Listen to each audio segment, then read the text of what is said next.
Very good morning to you. Welcome to the West Ham Voice on a Friday morning. The week is almost over and domestic football is back. Well, it's back for us, but a little bit later because we've got to wait until Monday until we play our game against away to Newcastle on Monday evening.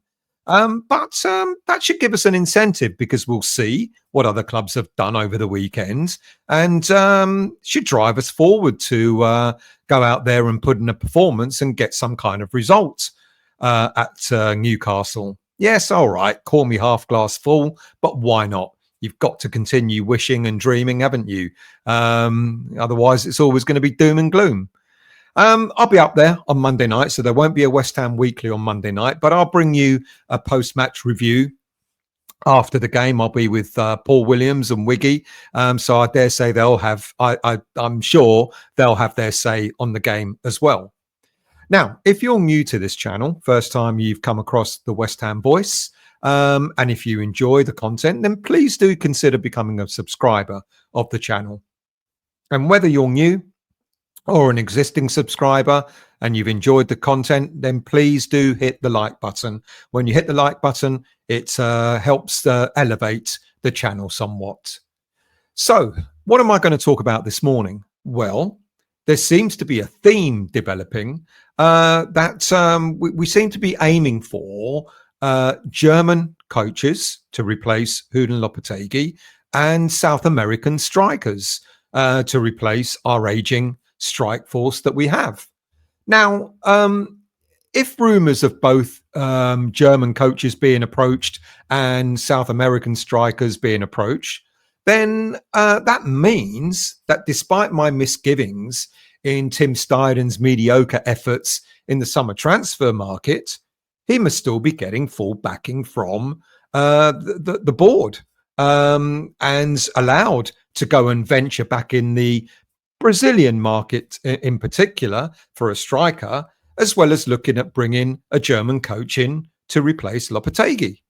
Now, that's some faith given that I don't really think much of the summer transfer window that's recently happened. And if you watched one of my shows over the past few days, you'd understand why I have my reservations about Steidten. But who knows?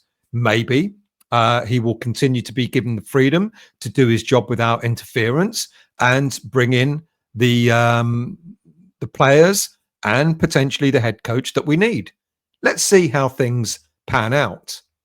Now, having said all that, there's an awful lot of news guff that's out there. And again, if you've watched another of my shows, you would have understood that I don't always believe everything that social media and mainstream media tells us about West Ham. And there's one story that's popped up in the last day or so that's pretty easy to shoot down because apparently we're going to go into the January transfer window and bring in a lone striker to the club. And that lone striker happens to be Endrick, the Brazilian young wonder kid who's at Real Madrid. Now, the reason why, not so much because it's Endrick, but although, let's be honest, that would be a fantastic story, wouldn't it, to get Endrick to West Ham on loan? It's not so much that, but it's the fact that we've already got two players on loan at West Ham. Now, I'm sure you all know that Jean-Claire Todibo and Carlos Soler are the two players that we've got on loan at the club. Now, look, when it comes to Todibo, we could indeed turn that deal into a permanent transfer at any time. Now, he's already passed the threshold for we've got an obligation to buy him if he plays a certain number of games, and he's already passed that threshold. But the understanding is that we got him on loan because we don't have the money to buy him in this season. The money has been earmarked to pay for him, the 30-odd million pounds, next summer. So although we've got the ability to turn that loan deal into a permanent signing now, I'm not so sure West Ham will want to finance that deal right now. I could be wrong. It could happen, but I suspect we're going to wait until the summer to actually turn his deal into a permanent one. And then when it comes to Carlos Soler, Although we don't have an obligation or option to buy him, my understanding is it's a season-long loan that we've agreed with PSG. So it doesn't look like we'll be able to ask PSG to take him back at any time. So in that case, we're kind of stuck with him as well on loan until the end of the season. So as it stands, we currently have our quota of 2 players on loan at the club.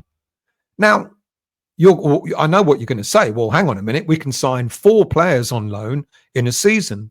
And you won't be wrong. You would be absolutely right to say that.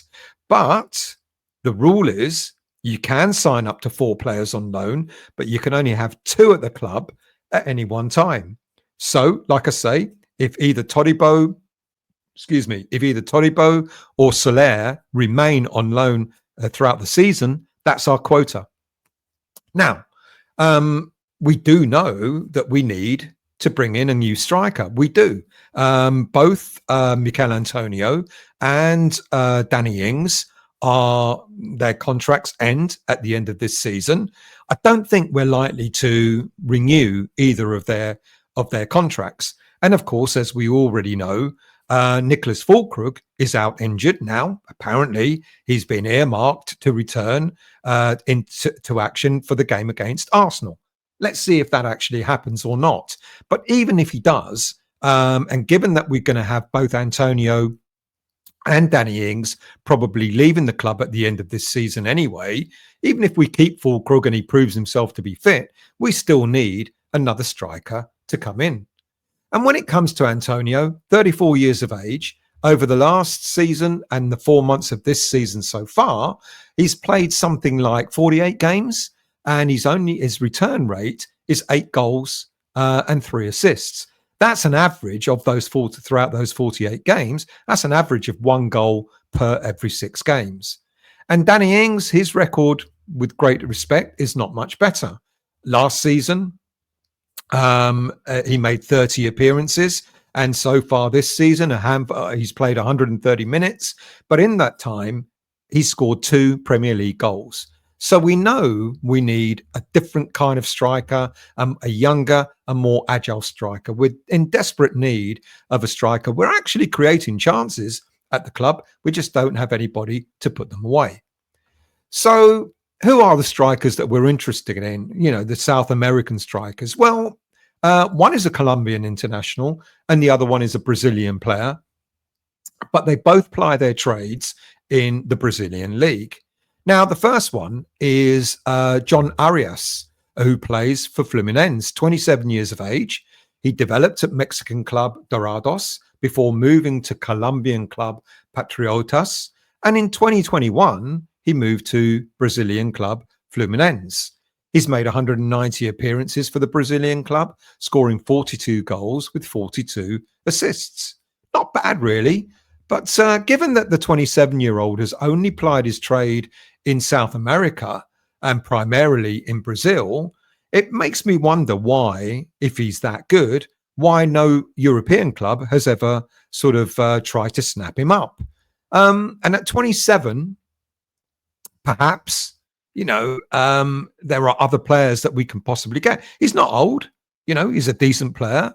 But I've got that nagging doubt in my head as to why no one has snapped him up. Now, according to reports, the players' entourage are winging their way over to Europe, to England, to have talks about the striker potentially coming to West Ham. And apparently, there are 2 secret Premier League clubs also showing an interest, as well as Turkish club Galatasaray. Now, it's amazing how the names of the 2 other Premier League clubs are being kept secret, and yet our name is splattered all across social media. Does it smack of a little bit of guff information? I'll leave you to decide. Look, he's available for only 15 million euros. That's just not bad, I guess. But my money would go on another striker in Brazil. And this is 23-year-old Yuri Alberto, who's currently plays for Brazilian club Corinthians.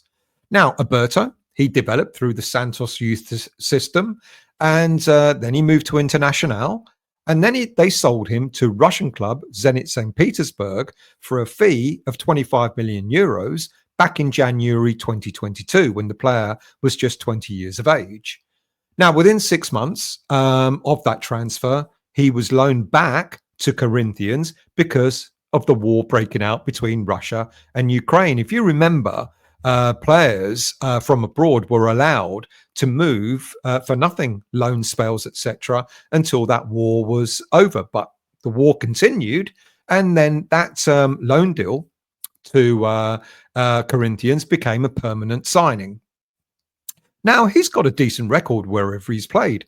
He made 15 appearances for Zenit and scored 6 goals with 4 assists. He made 85 appearances for Internacional before, which led to 31 goals and 5 assists. And at his current club, Corinthians, he's made 45 appearances, 53 goals with 17 assists. That's not bad. But he's also had that little bit of experience in Europe. He's an out-and-out striker, a proper target man. He's a clinical finisher, which is demonstrated by his goal-scoring record.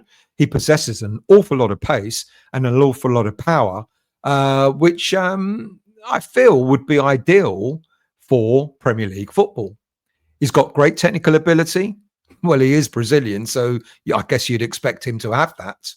But he's also got fantastic movement, which would gel into the style of play that we're currently trying to adopt at West Ham. But he's not your traditional number 9. He doesn't stay just between the 2 centre-backs. He's got intelligent movements, stretching the defenders wide in order to allow other attacking players to take up that space in the middle of the park. And imagine someone like Kudus and Bowen benefiting from his movement. He's recently stated that he would be more than ready to have another chance at the European market. And it's reported that his preference is to play in the Premier League. Now, I dare say there will be a queue of clubs that might be willing to sign this talent. And apparently, Newcastle, Southampton, and Nottingham Forest have already shown an interest, including ourselves. Now, he's got a contract until 2027, so another 3 years to go. And he's expected to get he's expected to have a fee of around £20 million, which doesn't sound like too much money. It sounds like a reasonable amount of money for a player at his age with that goal-scoring prowess. So whilst we continue to lick our wounds by not having managed to get John Duran from Aston Villa, maybe if we go in for Yuri Alberto, this will more than make up for that loss. Now, what I don't understand is why on earth didn't Tim Steidten go for Yuri Alberto when he was over in America in the summer when he was looking at players in Brazil? Could we get him? Well, I guess we stand as good a chance as any other club, so it's absolutely worthwhile putting a bid in now. And why now? Well, the Brazilian league ends in December, and there's only something like 4 games to go for most clubs, including Corinthians. Now, if they win all their games, they could finish at best 7th in the league. But that means all the other teams, they're currently in 11th place. That means all the other teams between 11th and 7th have got to lose all their games. So in a way, their season's over. And for me, it would make great sense to be tapping on Corinthians' door now and trying to get a deal going so that when the January transfer window opens on the 1st of January, he could be a player that's in straight away. Now, staying on the South American theme for a few seconds, this is your chance to win. Guido Rodriguez signed and framed. I know, what timing, eh? But this is your chance to win a Guido Rodriguez signed and framed shirt, as well as the chance of winning another 15 instant prizes, which include a signed and framed Lucas Paqueta and signed and framed Edson Alvarez shirt. If you go to footballprizes.co.uk, it will provide you with all the details, including terms and conditions, and good luck with that. So now we've talked about the South American players that we're apparently interested in. What about the head coaches? Well, dependent on which social media channel you prefer to follow, there are a whole host of head coaches being lined up to replace Julen Lopetegui. Now, there continues to be rumours that Lopetegui now has just 2 games to save his job. But let's be brutally realistic. If he was going to be sacked, it would have been after the Everton game rather than the 2 games coming up. My understanding is, again, speaking to people, that regardless of the results against Newcastle and Arsenal, there's an expectation that Lopetegui will not be sacked after these 2 games, unless, and something that I mentioned the other day, unless we get absolutely pulverized and humiliated by one or both of those games. Now, that's possible, of course. But from what I've been advised, the game that could spell the end of Lopetegui's reign, his brief tenure at West Ham, could be the Liverpool game on the 29th of December of this year. Now, that could be quite poignant because it would be 5 years to the day that Manuel Pellegrini got sacked at West Ham. It was the day after the 2-1 defeat at home to Leicester. That was on the 28th of December, and it was on the 29th that Pellegrini got sacked. Now, despite all the noise being made about possible replacements for Lopetegui, I have said on previous occasions that it will not surprise me at all if Lopetegui remained at the club until the end of the year, the calendar year, and then see how it went. So let's see what happens there. But what's been interesting of late, as I've mentioned, is that we're linked to a number of German coaches or coaches who have managed in Germany. Back on the 8th of December, it's only a couple of weeks ago, I recorded a show which stated that West Ham had apparent interest in a number of coaches, and we had done some background checks on them. Those 3 coaches at the time were Sebastian Hoeneß, Kasper Hümmend, and Roger Schmidt. 2 coaches German and 1 coach Danish. As far as Hoeneß is concerned, I'm sure you all know he's current manager of Stuttgart, and he's contracted there until 2027. Now, despite doing exceptionally well last season, where they finished 2nd in the league behind Leverkusen, it's not going so well for them this season, where they're currently lying in 11th place. And their Champions League efforts isn't doing much better either, with only 4 points from the 4 games that they've played so far. Now, Hoeneß is considered to be quite a modern-day coach. Very attack-minded, and however, some of the things that he's apparently does is reminiscent of Lopetegui's style. He adopts a high back line when attacking, but he does prefer a 3-5-2 formation than a flat back 4 that Lopetegui adopts, which allows his wingers, wide men, to maraud forward, but he's got that cover, a bit more of a defensive foundation by having 3 defenders at the back. When his team is out of possession, they adopt a mid-block approach, which is a little bit different again to Lopetegui's, who adopts a high block, which exposes us defensively. Now, the other German coach is 57-year-old Roger Schmidt, who until the summer was head coach of Benfica. Now, in addition to Portugal, he's also managed in the Netherlands as well as in Germany. He managed Leverkusen. Now, at the moment, he's a free agent. He doesn't have a club after leaving Benfica in the summer. Now, he's won titles in Austria and Portugal, as well as domestic leagues, as well as domestic cups. And he comes with a good pedigree. But it's the final coach, which is another German link, that is probably the one that's most likely to replace Lopetegui if Lopetegui is sacked. And that, of course, is Edin Terzic. Well known to West Ham fans, this 42-year-old was assistant manager to Slaven Bilic for just over 2 years when Bilic was in charge of West Ham. He's also been assistant manager at Turkish club Besiktas. I can never pronounce that, as well as at Borussia Dortmund as well. And then he became head coach back in 2022. Now, he finished second in the league, in the Bundesliga, in his first season at the German club. And last season, he finished fifth in the league. But last season, he also took them to the Champions League final, where they were beaten by Real Madrid. Now, Terzic, just like Schmidt, is also without a club at the moment. And it's been suggested that Tim Steidten has already met with him and he's favourite to replace Lopetegui. He kind of ticks all the boxes. Known to West Ham, a little bit of experience in the Premier League, currently out of work, known to Tim Steidten, will be known to David Sullivan as well. The only thing is that he's meant to be another coach who believes in possession style football, a bit like Lopetegui. And many fans will say that his style of coaching is again pretty similar to that of Lopetegui's. It's a very pragmatic approach, possession based, but not necessarily doing an awful lot with the possession that his teams have.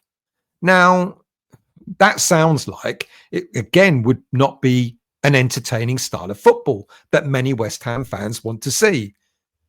It's going to be interesting to see what happens. But at this moment in time, we're told that Lopetegui will survive probably until the end of the calendar year, unless we get an absolute tonking from one of the clubs, a complete humiliation. It's never a dull moment with West Ham United. It's going to be an interesting weekend to see what other teams do. And then we're going to be at Newcastle to see how we fare. Will we walk away from Newcastle with a smile on our faces or our tails wagging between our legs? Who knows?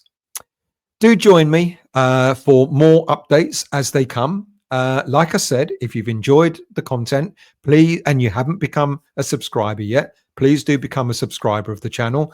But either way, whether you're a subscriber or just passing through, please do hit that like button. Thank you all for watching. Thank you all for listening. And I will see you again very soon.